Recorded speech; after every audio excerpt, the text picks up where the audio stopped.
Hey Fox, hello and welcome to this YouTube channel. Are you using your Chrome browser at night and you want to set the dark mode of it, or whatever reason you have? Today I'll teach you how to easily enable the dark mode in Google Chrome. So let's get started. First is you need to open your Google Chrome. Okay?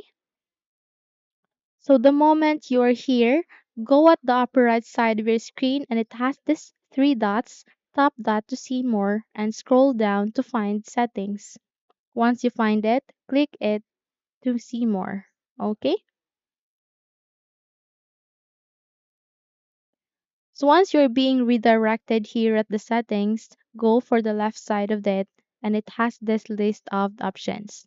In this manner, we will be going to the appearance next to experimental AI. Click on appearance and it shows a lot of options here. It goes with theme, customize your toolbar mode, show home button, and more. Okay? Here, we need to go for mode, and aligning with that is this light.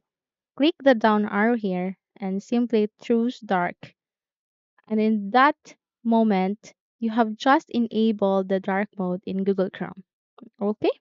So hopefully this video helps you. If yes, don't forget to subscribe, hit the like button as well as the bell icon to be updated for more tutorials like this. Thank you for watching this video and take care everyone.